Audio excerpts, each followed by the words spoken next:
Wedmore. I'm so excited that you're here. Thank you for joining me. It's about time, right? It really is about time because everyone knows you and loves you. And when I say everyone knows you and loves you, I don't say that to everyone. Like, Wow. let's be honest. There are some people that not everyone likes. And then there are the people who they're great, but you're the person who comes up more than anyone else from people that I really respect, people who are doing good things in the world. It's pretty awesome. And I'm very grateful to be here. It's for people didn't notice or know, it's been a long time coming and getting this lockdown and everything. So, Lockdown. It's all perfect timing. And, and I want to tell listeners that I have only reached out to one human being in the world personally. And I was like, James, can you coach me? How do I work with you personally? And he was like, oh my God, there's 16 different ways. And we haven't quite figured it out yet because we've both been so busy, but I just wanted to say that to you right out the gate. Like, that's not something that I do, but I really respect you and how you do you. So let's get into it. So you have been helping entrepreneurs build incredible businesses. You've been super successful. Mm-hmm. Maybe we should talk a little bit about your own story because it's really cool to know that at one point, being a broke bartender, you were able to turn things into 7 figures and massive change. Can you tell us a little bit about all of that in the journey? Yeah, I found a magic pill and it only happened overnight. And I just turned my computer into an ATM, and you can all do it overnight. So Yep. Actually, if I'm being honest, that was the dream I bought into. Like I was sold into that idea back in 2007. By the way, side note, this is not my normal voice. This is my voice after I've lost it. I haven't found it yet, but I just spoke at our biggest event that we've ever done. 600 people. We could have had more, but that was as many as the venue would allow for, preventing fire hazard stuff. And I lost my voice. Yeah. Because you know what? Because you show up when you show up and you wring out every ounce of joy and enthusiasm a person can have, and you don't phone it in. So I told myself, I said, anyway. I appreciate you saying that. I told myself I'm not going to leave anything on this stage. You don't leave it all out on the stage. I mean, and that's what I did and lost the voice. So I don't normally sound like this, but hopefully I don't sound too painful to the ear. No, you sound good. So I was sold on that idea, as many of us are, is this like if you have an internet connection and you know how to send an email, you can start a business on the internet. Right. And I was like, okay. And long story short, I like to brag and say I've spent more time and struggled longer than anyone else that it takes to have an online business. What a great thing to brag about is like, I struggled harder and longer than you did. But it was about a 5-year journey of, I graduated college, degree and didn't do anything with it. I found myself after college massively in debt, and I was a day shift bartender at a Chili's restaurant. It was actually on the border, which is like the Mexican version of Chili's, but no one knows. Yeah, I know what it is. Okay, so I was just making the queso is amazing. It is. Yes, it is until I tell you what's in it. But when you start to see what happens behind it's horrible. You like don't want to ever eat out again. But that's another story. But I was basically making pre-made margaritas, basically like almost like a slushy machine at Circle K, and pouring beer. Like that was the extent of my skills when I said, "Oh, you're a bartender." That's so humbling. Oh right. No! Yeah. What an image. Right, exactly. So that was during the day, like a Tuesday, and then and then I would go from that to working at a gym. And at the gym, was I a personal trainer transforming people's lives? No. Was I the guy that was checking you in when you got there? I'd like to say that's who I was, but really I was the guy cleaning the bathrooms. And wiping the sweat off of the ground. And that's where I found myself, like after college. And I'm like, what the hell? Like, this is what my degree gets me. This is my life now. Oh, no. And Funny, but it's funny how you're saying it because you're so cute about it, but it's painful at the time. You're like, I don't understand. I was sold on the things to do and I did them. I got good grades. I went to a good school. I even I even graduated, and now I'm really, really unhappy. yeah, yeah. And had those scary thoughts of, is this my life now? Is this as good as it gets? And one of the things you're going to know about me is I'm not really concerned with people liking me, and neither should anyone else here. Because when I have something to share, I can be quite the contrarian. I can be a little controversial about it. And, you know, I can be very stubborn. And that stubbornness really helped me through that time, because I questioned a lot of the status quo of what's supposed to be, get the job, the steady job, and, you know, all of that stuff, and follow that corporate path. And I'm so grateful that I did. And I took some leaps, I took some risks that no one around me understood. Everyone questioned, say, what are you doing? Just get a job and, Yeah. you know, keep that job and all that. And I started to do something on the side. And this was 2007 when I had the first idea to do something on my own. I mean, that's not totally true, because I was like doing lemonade stands as a kid and all these other little entrepreneurial things. But the first thing was I knew how to bartend. And so I was like, I know, I will create an online bartending school. And that's what I did. In 2007, I had the idea, and it was a simple idea of, what if I could make more money teaching people how to bartend than actually bartending? Yep. And I wasn't making that much anyway, so it was a very easy game for me to win. Right. I set out and I wrote a 222 page book, like massively thick, that I still keep with me to this day. What a just memento of my journey on how to bartend. Everything I had learned about all the drink recipes, how to get tips, like things you could do to, like, you know, flirt with your customers to get them to like you and stuff.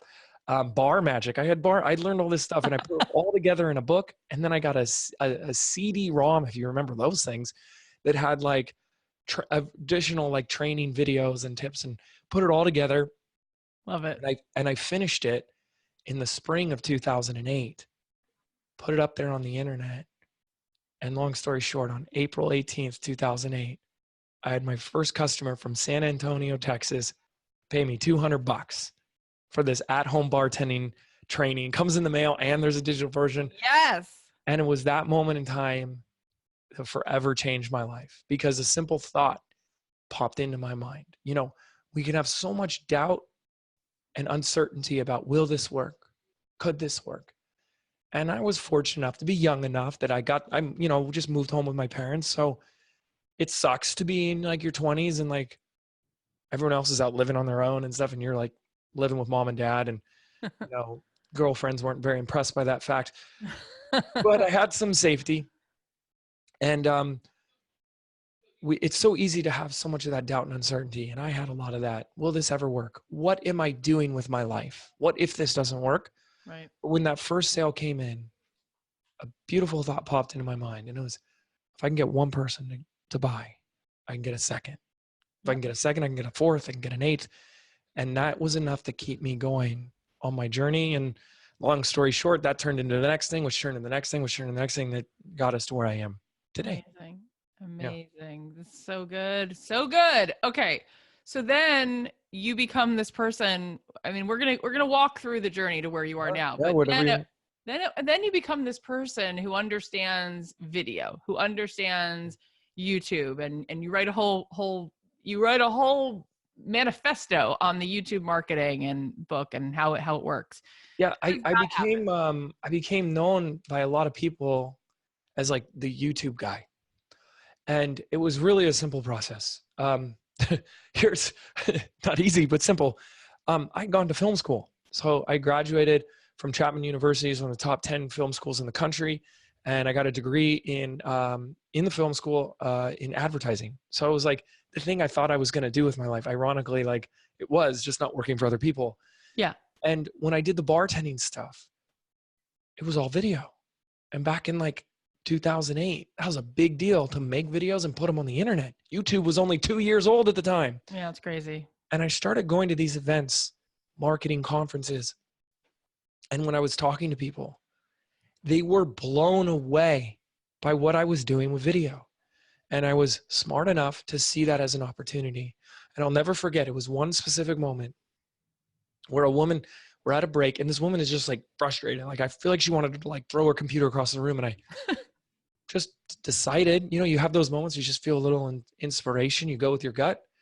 And I walked up to her and I was like, is everything okay? And she's like, gosh darn, I'm trying to get this video up on YouTube and I can't figure this out. And I just say like, can I try this? And I took the computer and I just did my magic. I actually re-edited the video for her and like did that in like 5 minutes. And I said, here, we want to add this and we do this and let's upload. Oh, we got to add these annotations in the text and you got to put your links in here and then we can have this. And I just could feel her doing that slow head turn, looking at me with the big bright eyes. And one of the things, and this was the lesson I learned that day, and this is why I share this story. We tend to take for granted that which comes easy to us. But what if what comes easy to us is what we're here to share with the world? And so I hadn't valued my entire life of learning video, my passion for video, everything I had learned my entire life. I enjoyed it so much that I didn't see it as some struggle or work or, this degree that you had to earn. It was like, I felt like I was cheating. I was like, I'm going to school to learn how to do something I've been doing since I was a little kid that I love doing. Come on. And in that moment, I asked another question that kind of arose from a thought. That was another pivotal moment. Yeah. As I saw her face wide-eyed and like mouth was open, I said, was this valuable for you? Wow, what a simple question to ask. She's like, are you kidding me? I was like, I asked another question. Is that something you would pay to learn more of? Are you kidding me? Of course I would.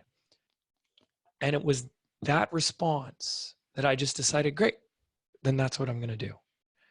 And I set out to teach, to help, to share with other people how they could use video in their business, and built a 7-figure business that was like working like as little as 2 to 3 hours a day. It was crazy pants.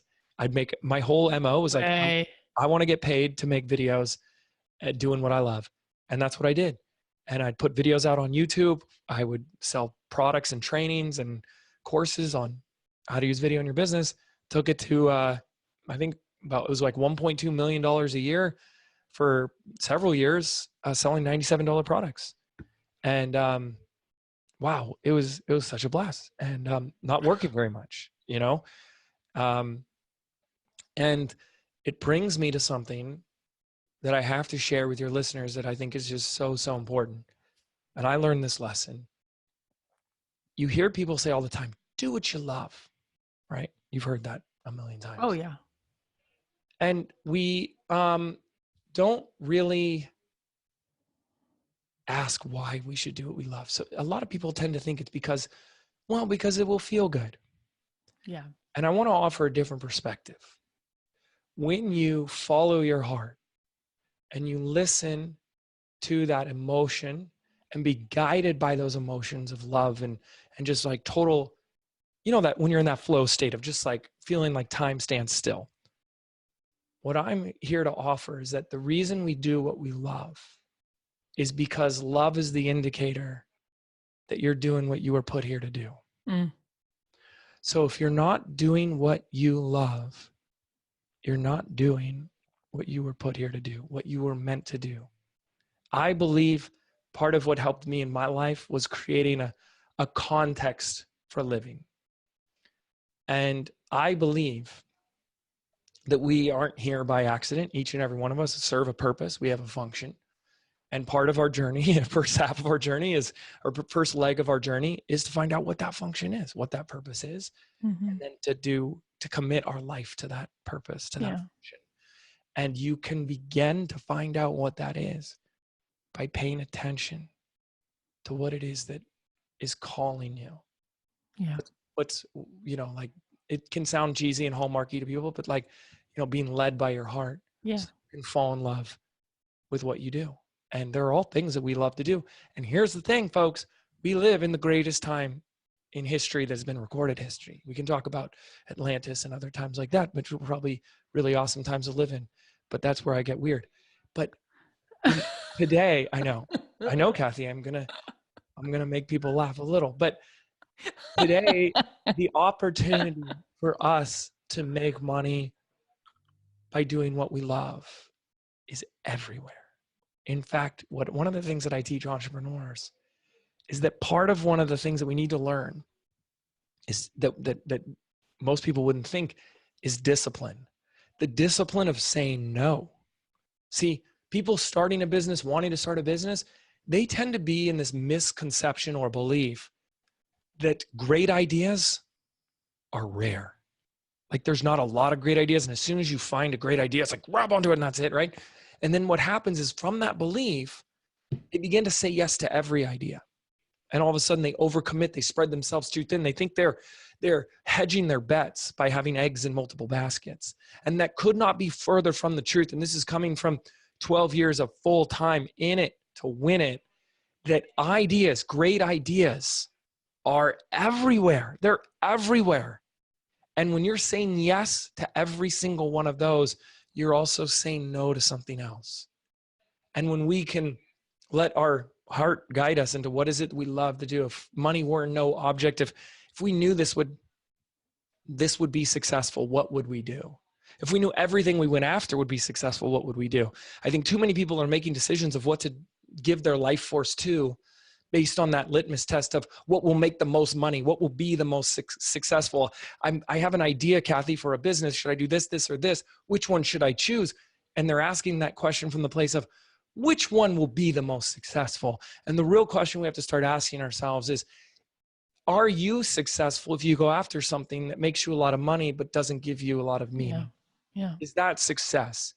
And I promise you this, that we can be all allured by that. Oh, money will solve so many more problems, and so I just want that. And I chased that money for so long. But even when you get that money, and I have experiences of this in my life, when that fulfillment piece is not there, when you're not in alignment, then no amount of money can fill that gap. Yeah.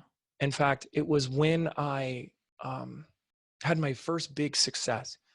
We did our first launch for my YouTube program. Kathy, we did $400,000 in sales in 30 days on a $97 program. It was a huge, massive hit. This was back in 2011. So up from 2007 to 2011, it was broke as a joke. That's when I was working the bartender. Wow. Trying to get the business going.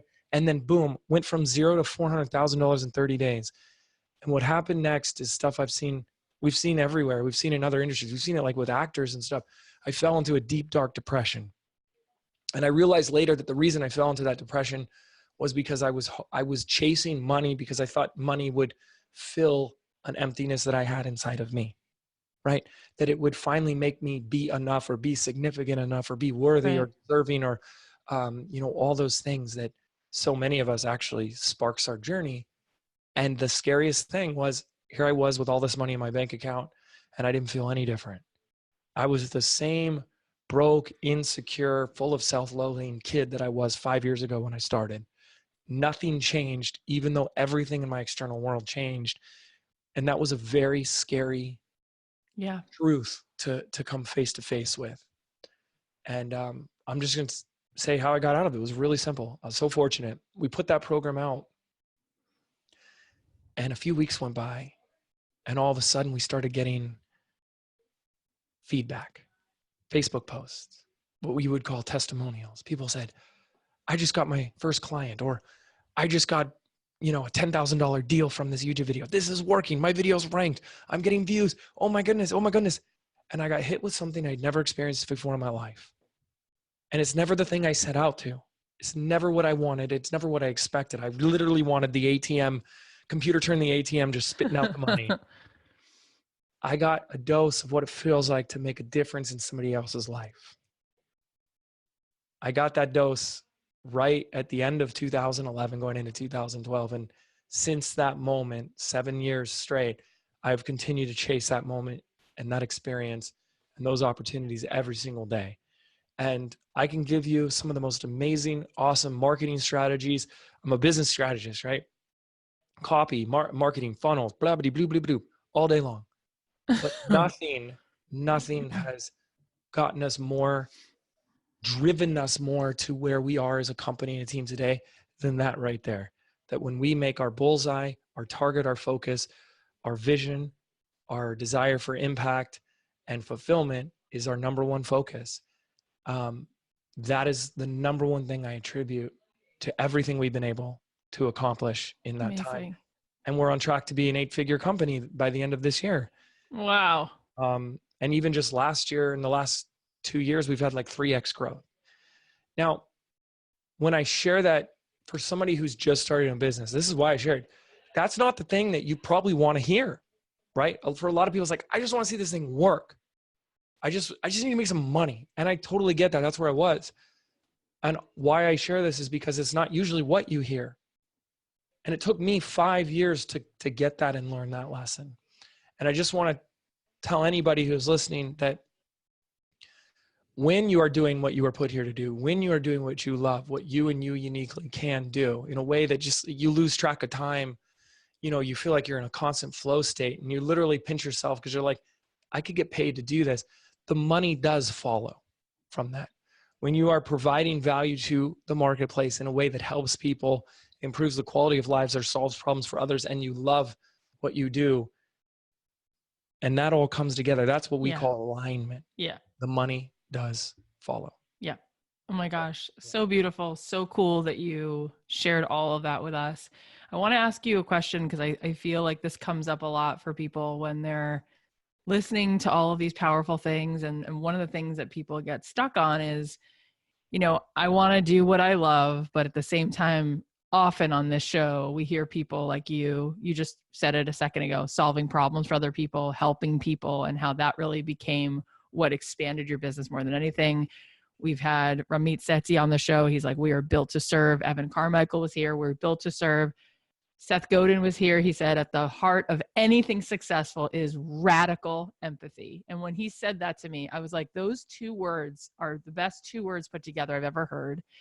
And so you're so passionate. Anybody who watches your own personal videos on Instagram or follows you at all knows that you are really this person. Like, you go out and you surf and you find the calm inside, and you really are living this and walking the walk to find that center and to be grounded.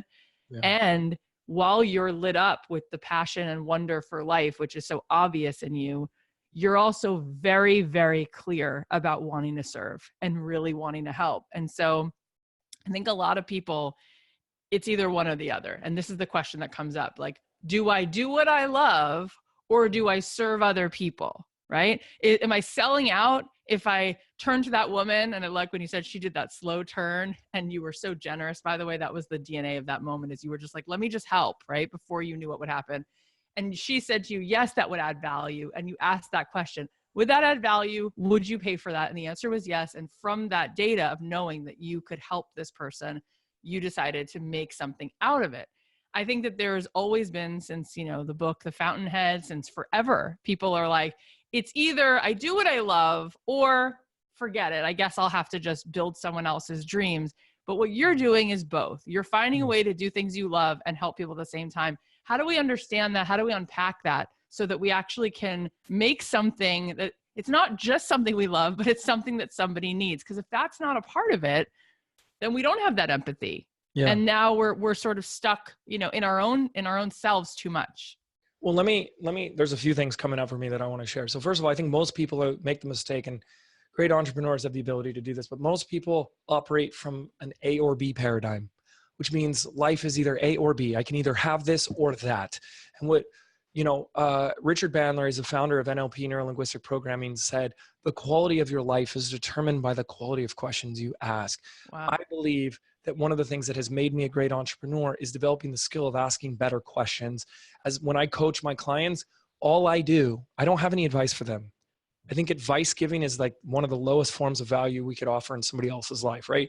One of your girlfriends comes to you with, relationship issues, and we just sit there and say, you're being this or he's being that, like helps them in the moment, but does that change anything? Yeah. And if we could just simply ask them a better question that they've been asking themselves, you can open up to a whole new possibility. Because the subconscious mind, the bigger part of us, part of its main prime directives is to answer questions.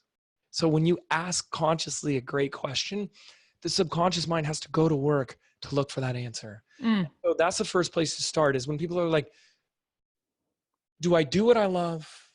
Or what was the other one? Like make a lot of money or whatever? Or make things that other people want. Or create something that they want. The better question is, instead of can I have A or B, is what does it look like to have A and B? How could I give the market what it wants, what it's actually asking for, and be simultaneously something that I love doing? Yep. I don't have that answer. I mean, I'll tell people every single day, it's my purpose is not to figure out what your purpose is, right? But in that question, when we couple that with trust, right? Answers will come. And I cannot tell you, it's so simple, but we can look at life through two lenses, two frames, a problem frame or an outcome and possibility frame. Most people are looking at life through the outcome, from the frame of problem. In other words, it's like if I put on a pair of glasses and we call it, you put on glasses and they like have an orange tint, and then you see everything through. It's like, oh, your face is orange. It's like, no, it's just the glasses. Yeah. So people, most of us, and it's because it's hardwired, we're survival oriented. We have a pair of glasses on. We don't even know that they're on, that experiences and filters the world through problems and threats. Why is this happening to me? I knew that was going to happen. Why did she do this? And what if I fail? And what if it doesn't work? And what if I run out of money? And what if it fails, right? Everything for so many of us is looked through that. And what entrepreneurs do, the ones that are successful, the ones that even just successful in the means that they went after it, that to me is success. Yeah. Success is going after what you said you're going to go after. Because that's it. That's what it's all about. It's become so cliche of it's the journey, not the destination. Oh yeah, I've heard that a million times. But it is. The destination simply becomes the call to get you on the journey. And the journey is amazing, and the journey never ends. There actually is no destination until we die. And I don't know what happens after then. But the journey is so amazing. And it's so weird. But I look back at those struggling moments, and I have nostalgia for that time in my life. See, if someone's going through a dark time right now and you're struggling, and maybe you have to eat like top ramen just to, eat because you don't have enough to just even like feed yourself. I've worked with people that have been homeless before, right? And gotten their life back together. And there is a part of you won't believe me right now, that can look back at that time and have a sense of nostalgia and really honor that part of your journey, of your struggle, because it's this thing that makes you who you are. It's those experiences that give you the lessons that you needed to learn, that create the ways of beings and the traits that are required for your goals. Yeah. And I could go so much deeper into all of this, but that's the first piece is, what if we could begin to look at life through a lens of possibility? It's so beautiful. How could I? What would it look like if I? How will I make this possible? What will it take to do this? Just the courage to ask those new questions. In time, you'll find yourself attracting those answers. Yeah. So that's the first part. That's kind of the basis. Does that answer it? Because I can go deeper. In terms of the that's question great. of how do you address? Yeah. No, because I know that, in business, we have to validate, you have to validate it, which means somebody else has to want it. The difference between a hobby and a business, you can do what you want to do whenever you want it. If it's a business, somebody else values it. Somebody else needed it. Somebody else wanted it, which means I think we have to think about what other people want and need. Exactly. No, I mean, again, there's just so much great stuff that comes up to this. You absolutely have to validate it. I can show anybody how they can validate any idea in 30 days or less. Okay. Let's talk about that. Big mistake people make is they do two things. Number one, they only ask the question, well, what do I want to sell? What do I want to create? Right. And then I do want to have a conversation with you about reframing selling, if you feel like that. I'd love to do that. Yeah. But if you're only asking that question, you're asking the wrong question. We need to be asking, what does the market want? It's like getting into a river and swimming upstream. The river, the flow of that river is what the marketplace already wants. It makes it so much harder for you to go upstream. Just go with the flow of where the desire river already is. So tuning into that is very important. Validating an idea. You will only, next thing people do is they just ask their friends, hey, do you think people would want this? And your friends want something. They go, yeah, totally. Well, I don't get it, James. It's not working. I asked 7 of my closest friends and they all said yes. And I see this all the time, even with my community, like they'll give each other positive feedback to support them, not to be honest. And the only true validation with any idea, ladies and gentlemen, is when people give you money. Talk is cheap. And people will say, yeah, I'd pay for that. Or that sounds like a great idea. Probably because they don't want to say no. They don't want to tell you something you don't want to hear. Right. And then you spend a year building it. And then find out that that's not what people wanted. Yeah. So with what we teach our students to do is usually group coaching or one-on-one or an online course or whatever. We have a very specific strategy. And even if this is not what you want to do, you want to use the principles of what I'm about to share here because it's universal. What we want to do is we want to get proof of concept as soon as possible. And I got the idea based on one of the most successful and infamous toy campaign stories ever. And that was the company Kenner Toys with the licensing rights to the Star Wars action figures. Now, if you're familiar with anything around this, is George Lucas like scored the most amazing deal with the franchising rights to the Star Wars world. And they started working with companies to sell and manufacture Star Wars products. But what kids wanted more than anything was the Star Wars action figures. And all these other bigger companies, toy manufacturers, turned it down because George Lucas wanted the toys out by like the time the movie came out. But in those times, it took a long time to get the toys made. And the movie was coming out in like 3 months. So let's say it took 8 months to make the toys. They only had 3 months before the movie coming out. So all these other companies said no. Hasbro said no, a couple other big ones at the time. Little Kenner Toys said yes. And they said, we'll figure out what to do. And what they did is they sold I don't remember the exact term, but they sold basically like an IOU for the toys. So on Christmas morning of like 1977, kids all over America opened up presents of a piece of cardboard that said, by March of 1978, you're going to receive in the mail your action figures for your Star Wars. And it saved that company. They were a struggling company at the time. I mean, they became the like sole like action figuring for Star Wars company, you know, and made millions and millions and millions of dollars off of that because the CEO said there's no way that we can get this toy made in time, but there's still something we can do. And he took a risk, but it proved the viability of the product. It generated sales that funded the manufacturing of the toys, and they built their business. It's that philosophy that I teach my students, which is, as simply put, sell it before you make it.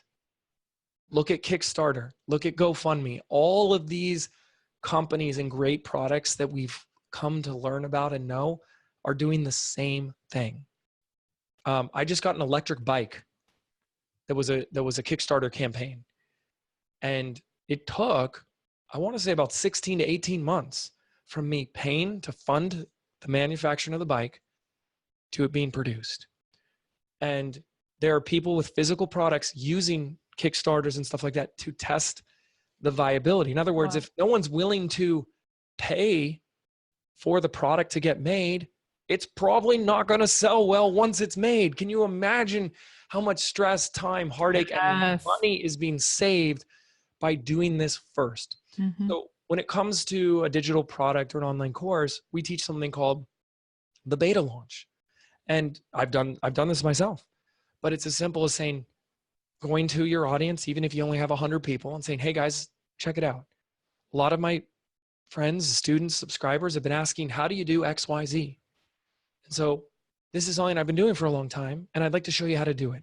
So for the first time ever, I'm putting together a pilot program that's 6 weeks long, and it's going to take you through how to do this thing, like how to, I don't know, use Instagram or how to learn guitar or whatever. Right. And every week for 6 weeks or 8 weeks or 4 weeks, it doesn't matter. We're going to get on a live call together, and I'm going to teach you how to do this. And then, you know, this is a program I'm going to be selling for $500. But because you're going to be the first group to go with me in this pilot program, you're going to be the founding members. I want to give you an opportunity to join for just 200. And I'm only limiting it to 10 spots. This is what all of our students are doing to kickstart their own businesses. They're getting paid first before they spend 6 months. Because if you remember the story I told you at the beginning, when I had the idea of the bartending book, that's where I made that mistake. I spent 6 months writing a 222-page book before I ever got paid. And it's so important when you're going from being an employee to starting your own business. It's a very different game. You do not get paid for how long and how hard you work in a business. The marketplace, I love you all, does not care how hard you work, how long you worked, how much you deserve it. Of course you deserve it, but the marketplace doesn't care. Mm-hmm. Until a sale is made, nothing happens in the business. You don't get paid. Yep. So you might as well start with that. That becomes seed money, you know? So good. Yeah. Yeah. When Jill Stanton was here, I know you guys are friends. She said that was her biggest lesson is like, never build something unless you pre-sell it first and then you know you can build it. It's so true. So brilliant. So good. So good. And I know that you had scribbled down and you said a few minutes ago, I want to talk about selling. And what I wanted to ask you, which would hopefully dovetail into that, you know, you make it sound so easy because you do this and it's part of the fabric of your being. You've done it so many times so well. This idea of like, when you said, hey guys, we're going to pre-sell it. I got 10 spots, $200, but you have already understood how to even engage an audience, how to even get them to a point where they know you and they like you and they trust you, so that when you say something like that, there are even people there listening who feel you've already given them tremendous value before they've ever spent a dime.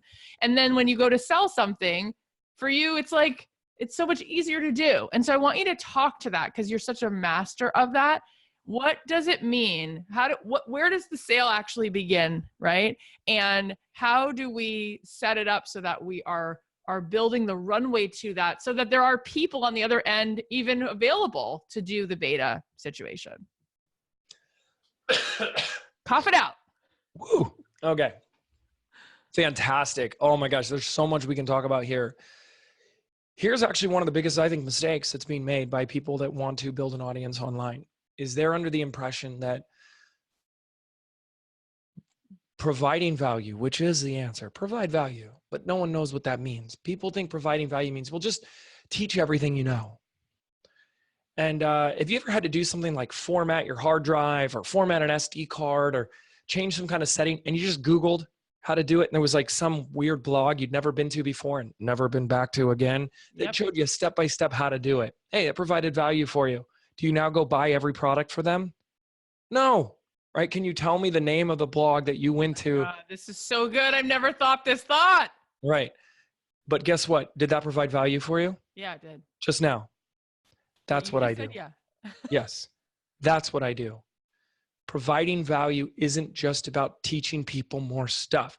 We are at a place in the world where people don't need more things to do that they don't know how to do so that they can stay busier, because they're sitting around going, boy, I wish, I'm so bored. I have so much free time. I wish someone could just give me more things to do with my life. No. Providing value at a deeper level than just here's 7 steps to do. Providing value in a way where you become a lasting impression in someone's mind is when you have the ability to change the way that somebody sees the world. You see, how someone sees the world determines what's possible for them. Mm.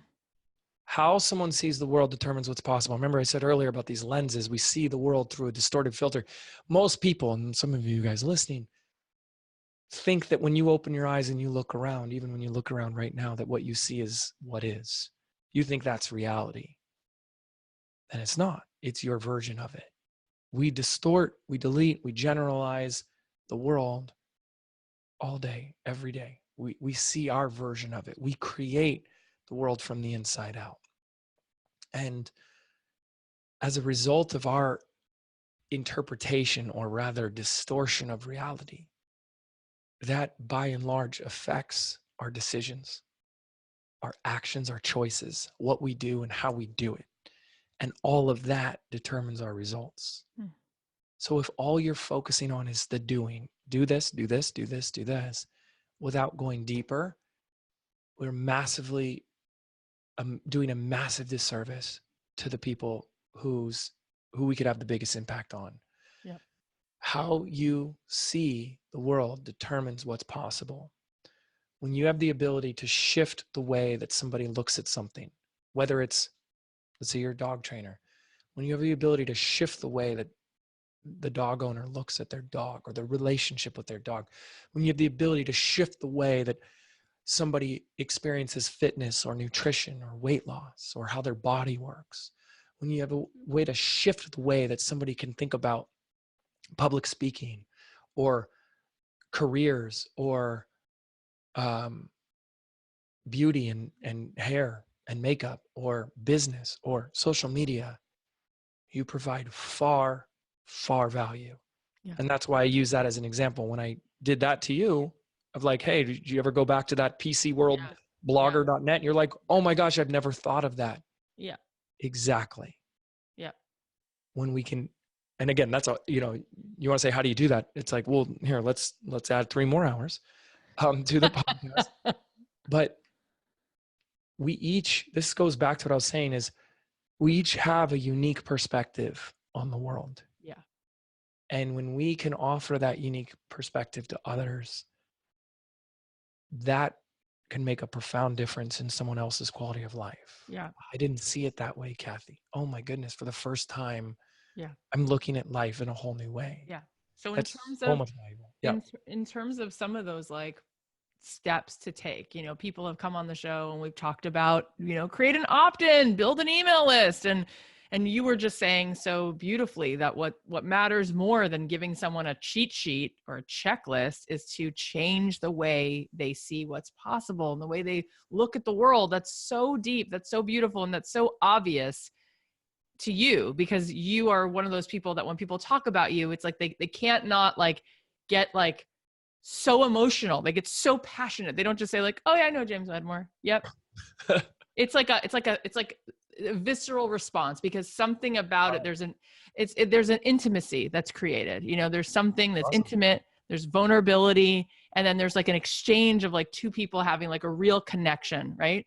I paid them all to say that. Yes, you did. I know your tricks.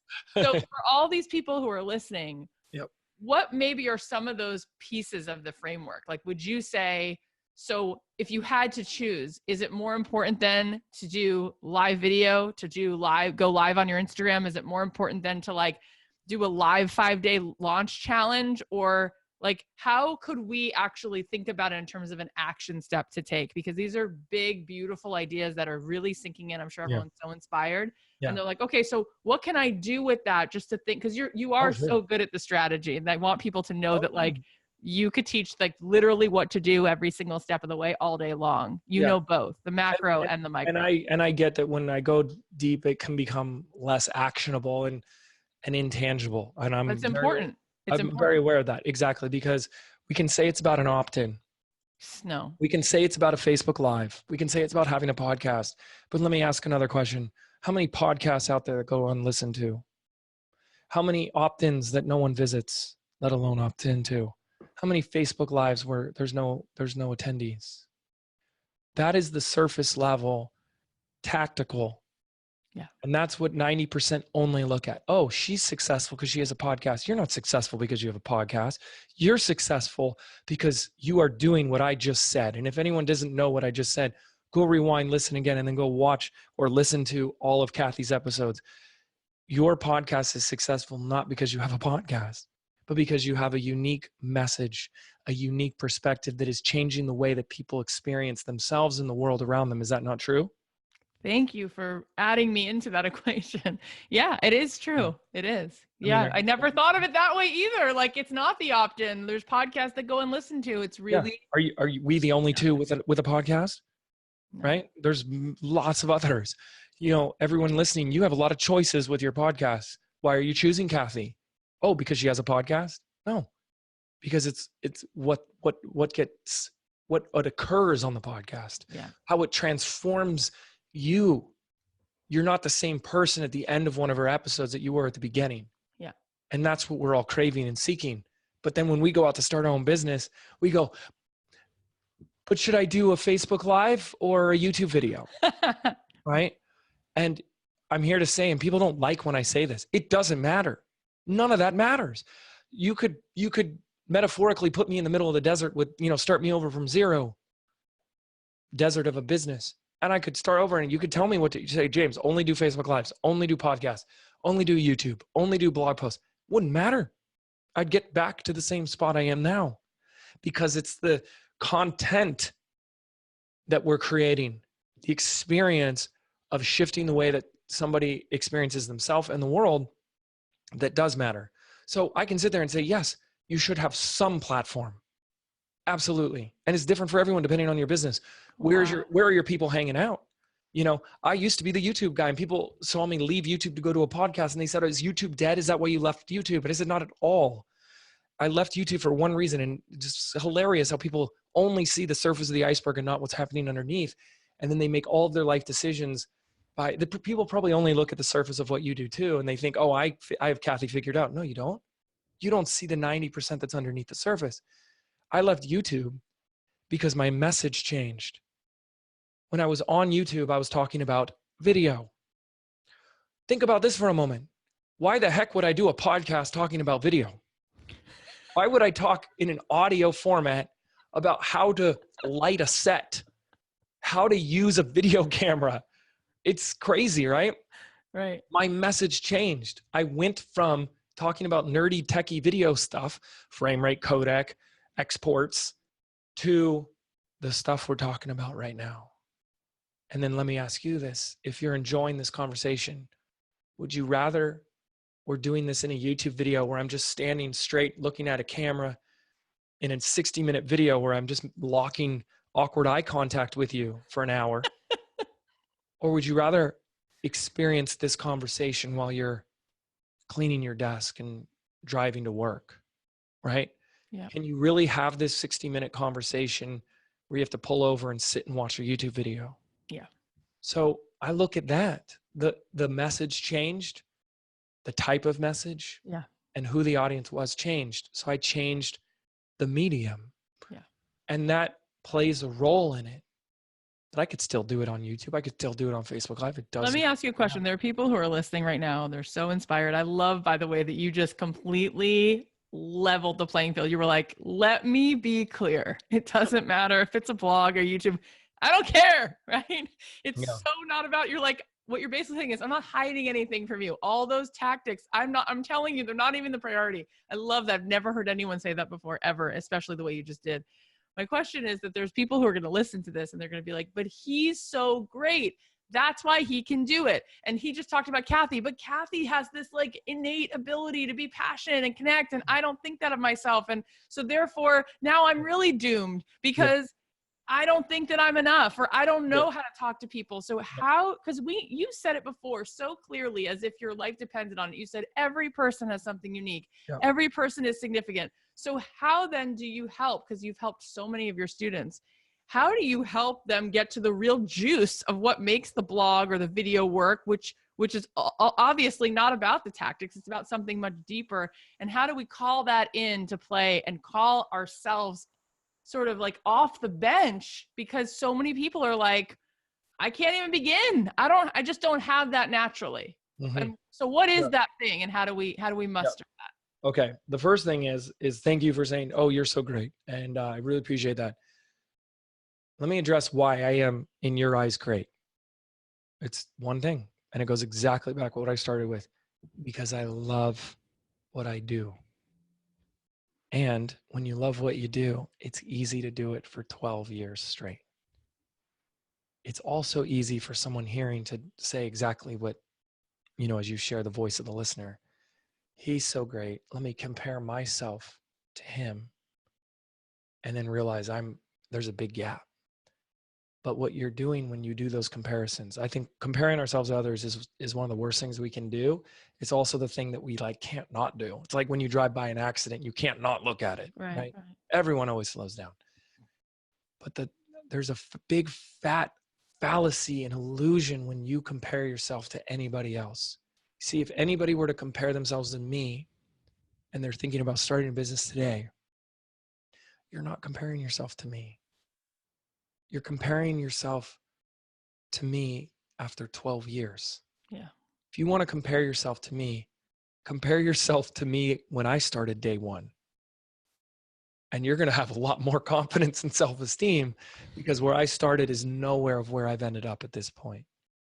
And that's if we just did that, it's hard to say, stop comparing yourself. Everyone says that. Stop comparing yourself to others. We can't do it. It's like, stop thinking of a purple elephant. You just keep thinking of the purple elephant. But if at least when you do notice yourself comparing yourself to others, understand that if you're on day 10 of your journey and you're going to compare yourself to somebody who's been doing it for 10 years, you better start looking at where they were at 10 days in. It's going to paint a very different picture. Okay. So that's the first piece. But if you're asking, how do we just even begin? Part of this is about, let's talk about confidence, right? People don't begin because they don't have the confidence. Confidence is a state that you have access to within you, that each and every one of us know what confidence is like, right? Because if you sit there, no, James, I don't have confidence. I said, well, you have confidence when you go to the bathroom? Yeah, you do. Okay. Confidence. Yeah, I told you it's going to get weird. Confidence, my interpretation and definition of confidence, is an internal state that we experience based on our relationship with how we think things in the future are going to go. It's our ability to predict, right? And when you do things you've never done before, you don't know how it's going to go. And you tend to then, as a result, feel less confident because you're like, I don't know how this is going to go. And I need it to only go well. Right. And so today I suffered with a lot of lack of confidence, low self-esteem, right? And had all the beliefs, all of them. But over time, what happens is we get feedback. I got feedback from a woman at an event that said, yes, this was so valuable. And that gave me a little dose. Oh, really? Okay. Feedback. And if you're waiting on the sidelines before you have the confidence, before you have the certainty, before you have the clarity, how much longer are you willing to wait? Because it's backwards. There's a backward strategy for life. If you could find the courage to take one step out in the effort, in the intention of getting feedback, let me help one person. Let me try this with one individual. Let me put this in front of another human being and see what happens. That would hit you with a little dose. It may not be good. You may be like, I didn't like this. This wasn't, no, okay, great. Okay. I'm not going to take it personally. I'm going to try again. But I have that confidence and certainty because it's 12 years of a feedback loop, right? And then the other part of it is this idea that I tell people is a lot of people are waiting to step out of the stands, off of the sidelines and into the field once they have clarity. And that's a very dangerous thing to do because, first of all, you'll never have, clarity on the whole picture. All we need clarity on is we need the essence of the direction we're going. Where are you headed? The essence of is one of my favorite phrases. What's the essence? What do you want? I don't know what I want, James. Yes, you do. It's a lie. If you could everyone just make note of this. Anytime you tell yourself the lie, I don't know what I want, it is a lie. Because the moment someone says that, I can say, well, tell me what you don't want. You can't shut them up, right? Yeah. What you want is the opposite. Well, I don't want to be in debt anymore. Oh, so you want to be out of debt. You want to have more money. Well, yeah. You always know what you want. Right. We are innately desired creatures. We have desires. Our heart is pulling us towards something, thanks to contrast every day, right? I don't want to be around people that say negative things about me. Oh, so you want to be around nicer, happy, cool people? Yeah. We always know what we want. And if we could just start with the essence of what you want, like blur it, the image. It's almost as simple as saying, you know, you go to the airport and you go, where do you want to go? We might not know the exact city. What if that's okay right now? What if you just knew the general direction? You want to go north, south, east, or west? And even if you began heading in that direction, clarity begins to emerge. So if you had the essence of what you want, that would give you the first step. And when we act on that first step, we realize something that my students come back, and it's like my favorite phrase. I get to say, I told you so all the time, because you won't believe me until you do it. So you can try and prove me wrong, but you're going to have to do it to prove me wrong. Is that it is action that creates clarity, not the other way around. People want the clarity, then they'll take the action. Back ass words. Action creates clarity. And all you need is the clarity of that next step and the courage to take it. Yep. And all of a sudden you'll realize, oh my goodness, I know what I need to do next. Boom, you do it. Oh my goodness, now I know exactly what to do next. And so good. So good. You had scribbled down that you wanted to say something about sales. Sales. This is a great inception piece, because I can talk about people here who may have some issues around selling, while simultaneously showing and offering a different perspective. And so it's a demonstration of what I mean when I say change the way that people see the world. Okay. So first of all, I'm sorry to say, and this is going to come at first as a bad news to some people on this call, you cannot build a successful business without selling. When we talk about growing a business, when we grow, what are we talking about growing? Well, the answer is money. I'm not motivated by money. None of us actually are. Money is it's been found in studies that money is actually one of the lowest forms of motivations. This isn't about being driven by money.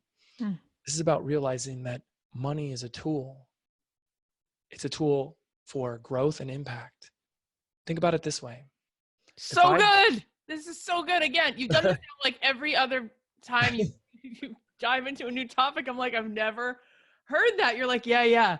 I know you feel so good about yourself that you're not driven by money. No one is. I've never got that. You're like, yeah, it's a tool for impact. Dude. Well, let's demonstrate it. Person. Let's demonstrate it right now. Oh so we can share how many listeners, right? How many downloads you've gotten on your podcast, right? Yeah. That's public information. Yeah. About 9 million. About 9 million downloads in just like 2 years. 2.5. Yeah. That's unbelievable. Like incredible. Really? Coming from you? That's awesome. Yes. Oh my goodness. Now, is it fair to say that you've helped a lot of people with those 9 million downloads? Yeah, it's true. Let me ask you a question. If I gave you $5 million right now for your business, would you be able to help more people even faster? Yeah. Exactly. Anybody listening, if I gave you $10 million that you could only use in your business, what would that do to get your message or your product or what you do out to more people? So much. How many lives would be changed by the team you attract, by now the advertising and the promotional campaigns that you could do to reach new audiences? Oh my God. Yeah. We are driven by much more than money. However, our businesses require money to fulfill on what really drives us. And so it's for that reason that selling is a prerequisite. It is a prerequisite. If we define selling as the act of asking for the sale, the transaction of providing a service, providing a value in exchange for money, it's a requirement. Don't be the person that does amazing work and just puts a donate here button on your website. That doesn't work. That actually looks way worse and desperate than asking for money directly. So that's the first piece. Now, let's go deeper with this. And it starts by asking everyone here to tune in and get present to what your relationship with selling is right now. How do you feel about selling? What stories do you have about selling? Selling is blank. What stories do you have about if people say no? What do you make it mean when someone says no when you make a sale? Like rejection, right? Or failure, or not good enough, or I'm sleazy, or I'm All of it. Yep. pushy, I'm aggressive. And I want you to first consider that whatever's coming up for you as part of your story, of your relationship with selling, that there is a part of that I'd like to honor, because we've all had an experience of a sleazy, pushy salesperson. Yeah. And that's usually where those beliefs come from. Right. And the first thing I want you to consider is that selling is a tool, just like a hammer is a tool. Now, we can use a hammer to build your dream home. And I can use that same darn hammer to destroy your grandmother's precious china, right? Yeah. So was that hammer good or bad? Yeah, that's a good point. It's neither. It's just a neutral tool. Yeah. Selling is the same way. How people use that tool can be used for good or bad. And there are people out there that are using it for bad, just like every tool out there. Yeah. It's going to come down to who uses it. So there's this concept called the Dunning-Kruger Effect. It's a fascinating phenomenon that's really been so interesting for me. Have you heard of this before? Nope. Fantastic. The Dunning-Kruger Effect states that smart people tend to question their intellect more than not smart people.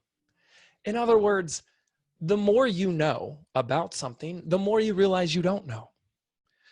Whereas the more you don't know, like the more ignorant you are, the more you just think you know everything, and you have this hubris, this false confidence. You know what I'm talking about, right? Totally. Yep. I want people to consider here that the Dunning-Kruger effect applies in all areas of our life. In other words, if you're the type of person that's been having some resistance and hesitation to selling because you're afraid you'll come across as sleazy, pushy, or manipulative, the very fact that you felt those emotions means that you're a good person and that your intent with these tools is a good one. Mm-hmm.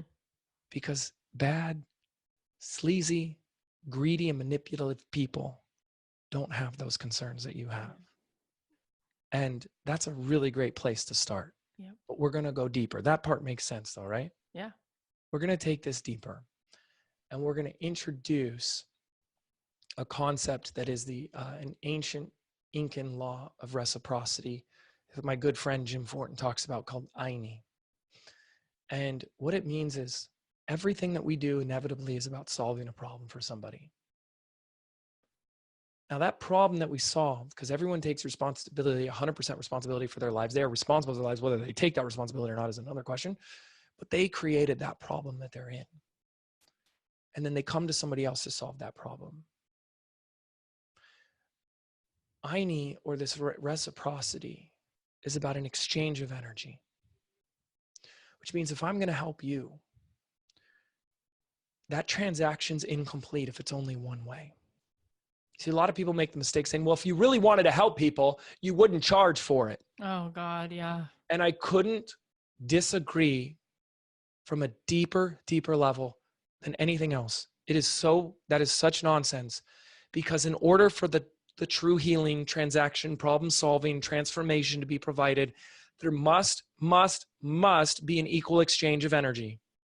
People do not value what they don't pay for. When they don't pay, they don't pay attention.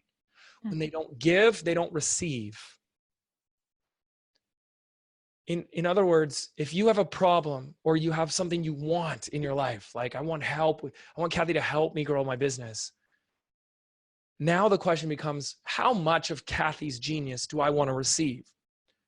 $0 worth of her amazing genius, or $20,000 worth of her genius? That's how I look at investing in myself. That's how I look when I sell, is how much of an energetic exchange is going to get created. And this is why I tell my students over and over and over again, the transformation, the change you want to make with somebody's life begins with the transaction. 12 years of doing this. I have 300 videos on YouTube, millions of views over there. We've got millions of downloads on our podcasts, right? 99% of the testimonials, the life-changing case studies, the results come from our paying students. All the free stuff's out there trying to help people. But something radically magical happens when someone sits there and they go, I want this. And then they hem and haw. And they look at their financial circumstances. They look at what they want. They look at the problem. And then they finally say, let's do it. And they commit. And they back that commitment with skin in the game. That becomes the first magical catalyst for change in somebody's life. Wow. And if you're robbing your people of that because you're afraid that one or two people is going to call you greedy or sleazy, you have no idea how much of a disservice you are doing to everyone else that needs that energetic exchange. When you get this, you realize selling isn't just a tool, but it's a tool for service. Selling is a service, and it's for those reasons why. Does that make sense?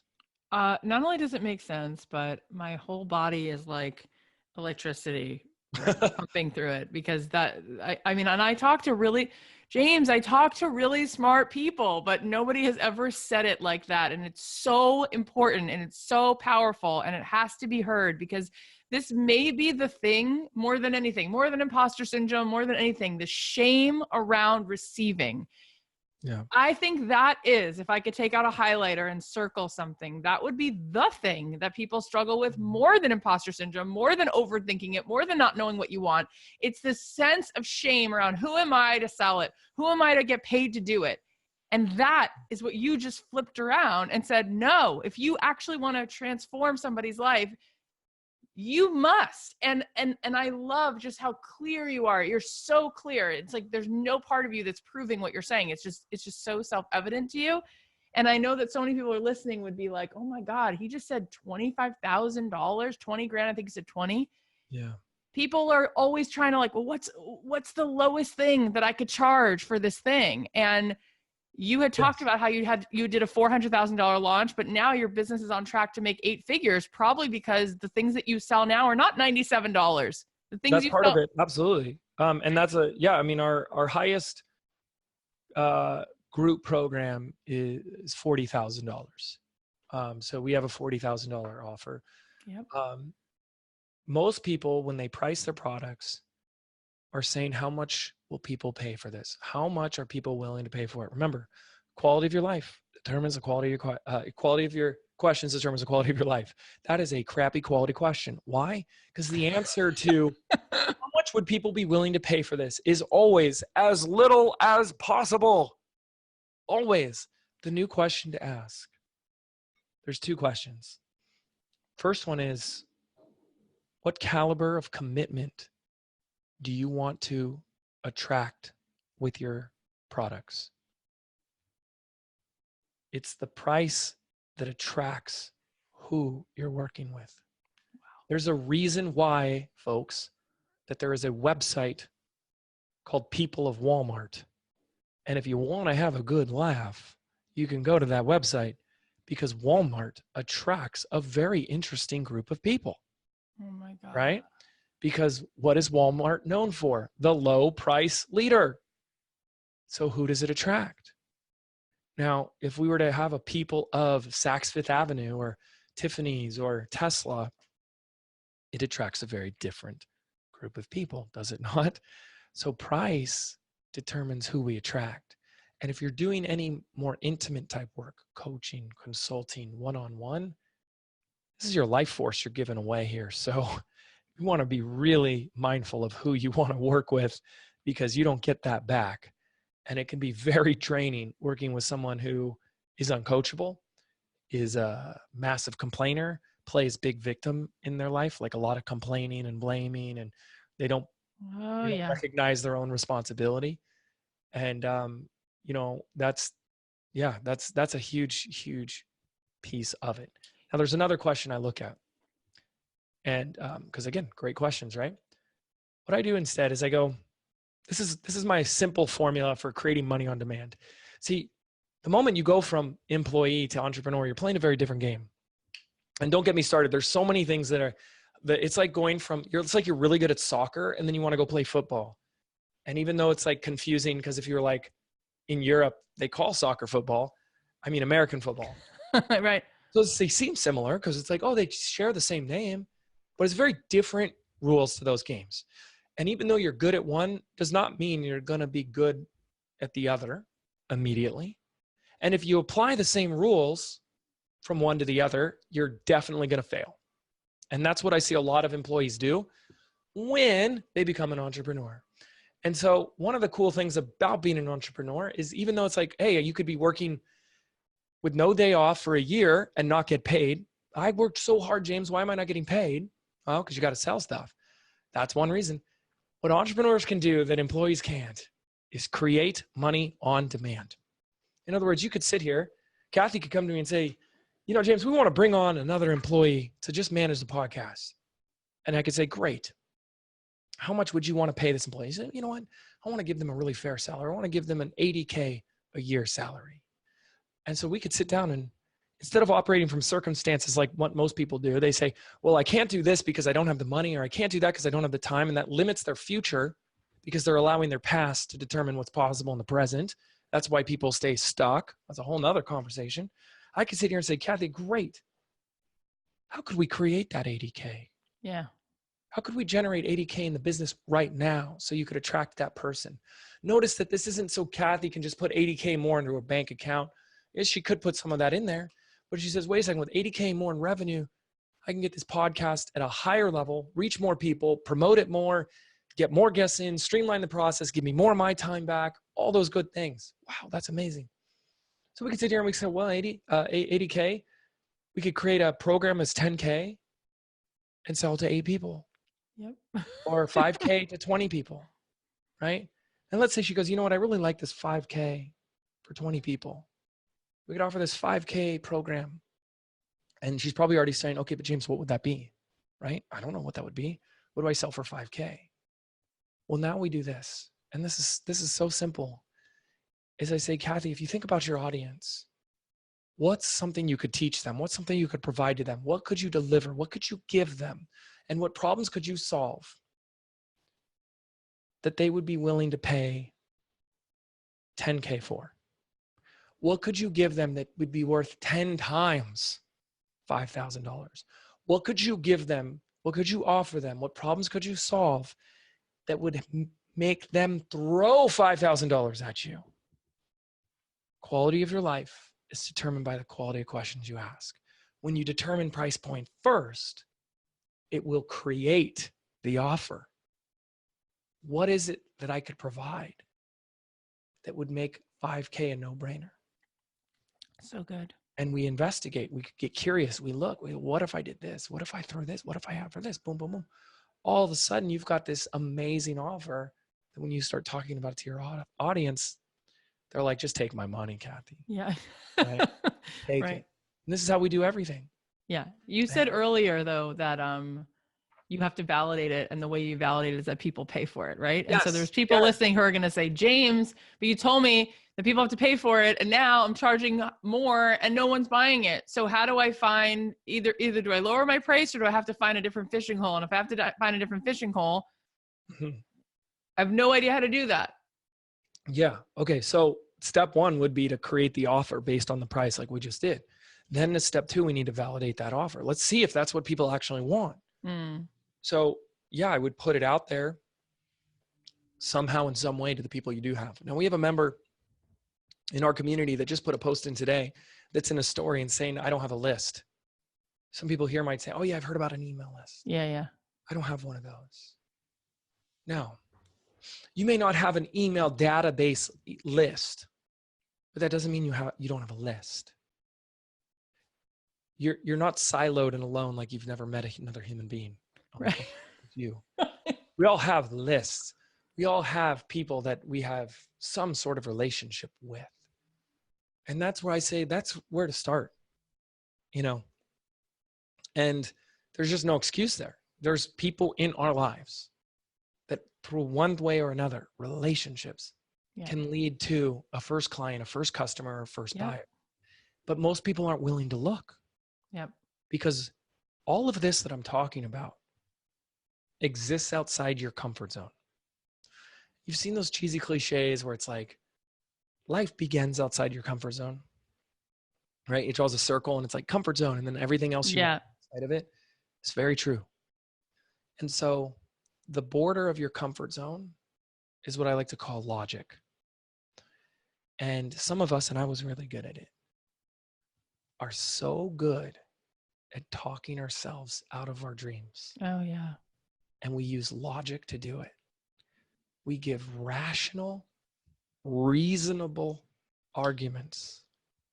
Well, I just don't have a list, or I've pivoted, or I don't have the time, or the season isn't right. Oh gosh. Oh, the holidays are coming up and, people are spending their money on Christmas presents. So I got to wait till the new year. Yeah. And then the new year's going to come and we're going to have a whole nother BS, belief system, BS reason why now is not the time. Yeah. And we will continue to talk ourselves back into our comfort zone. And so I always encourage people, I say F logic, because I was really smart in school and I found myself giving really smart, logical reasons why not to do things.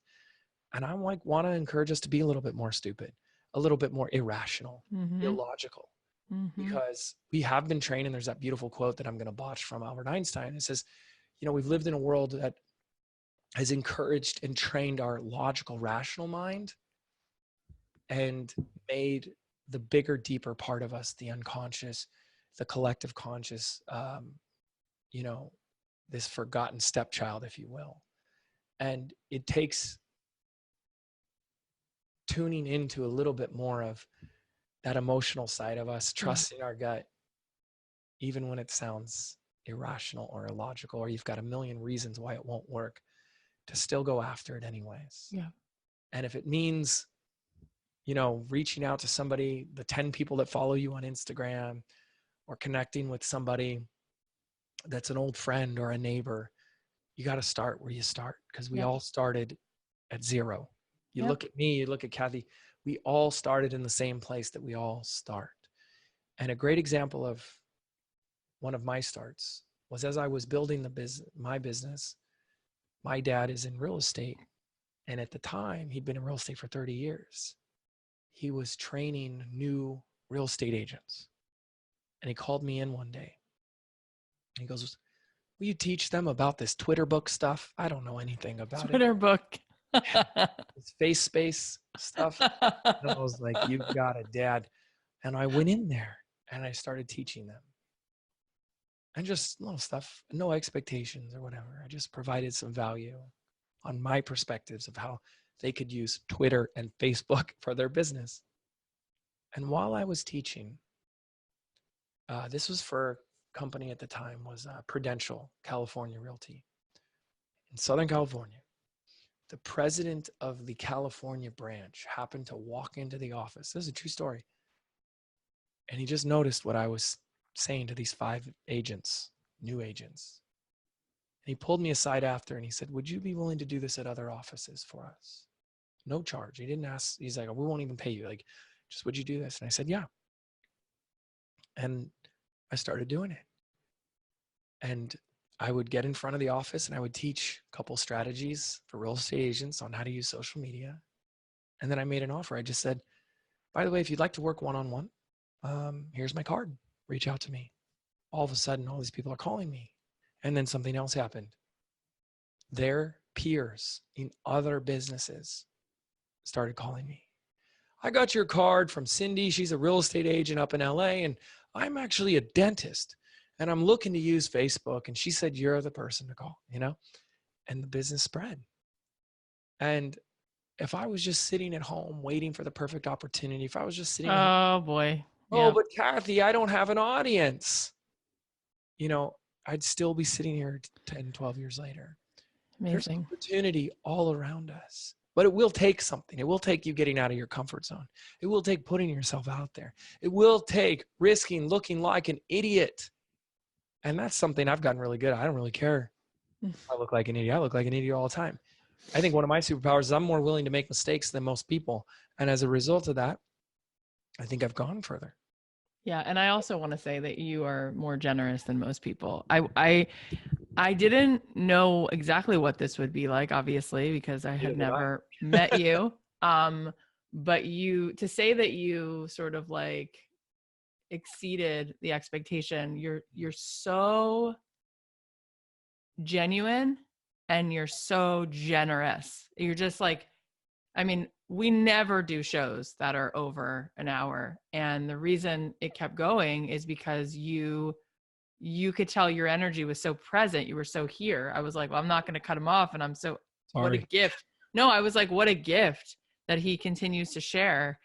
And we're going to keep the whole thing because it's such a gift that I mean, it's amazing. It's like, if this is what you give for free, I can't imagine what you're doing for people and how you're changing their life. Because I personally feel like I grew so much from this.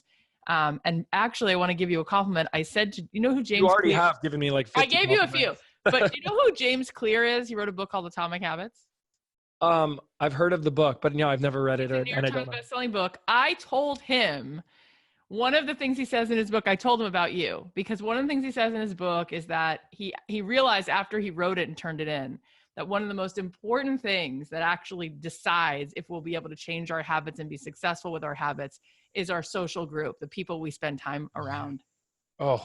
And I said, you know what makes me know that that's true? And I said, because I know people who were in James Wedmore's mastermind, and that group of people has worked harder and succeeded more than any other group I know.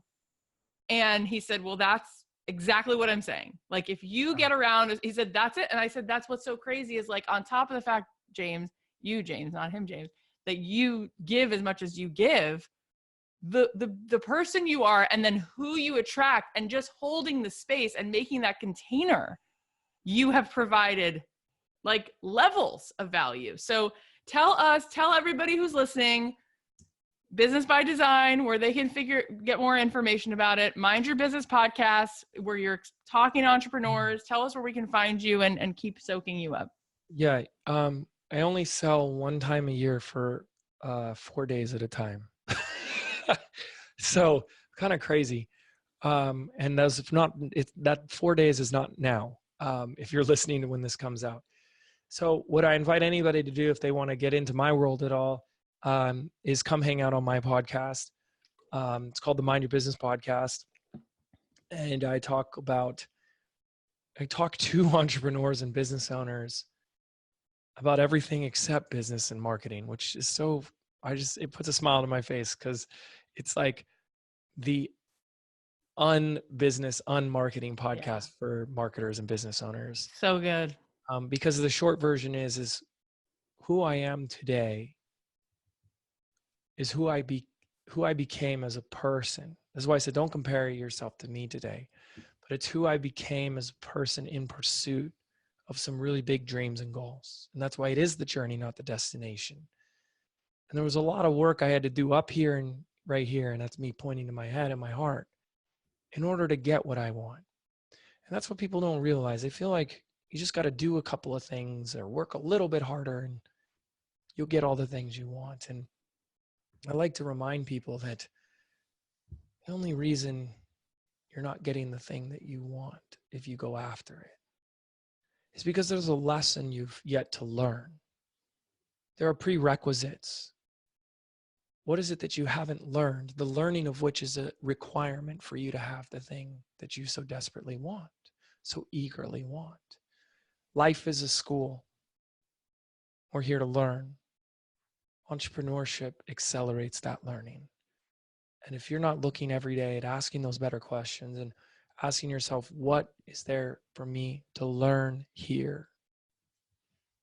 And we're going to keep having experiences that repeat themselves until you finally freaking learn the lesson. Yeah. And I've accelerated my growth because I just got a little better at being a good student to my own life. So good.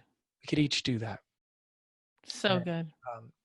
I talk about those lessons on now 300 episodes on the Mind Your Business Oh podcast. my God, you're 300 episodes in? Yeah. Do you ever sleep? My God. A little bit. You're amazing. Well, we'll put a link to your podcast in the show notes, Mind Your Business podcast. And Thank you. Yeah.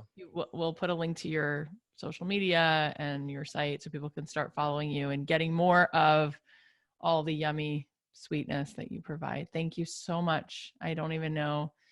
Yeah, it's just so much good stuff. Thank you so much. I appreciate it. You're a fantastic host and interviewer, and I really appreciate that. It makes this extra special and fun for me. So thank you. So sweet.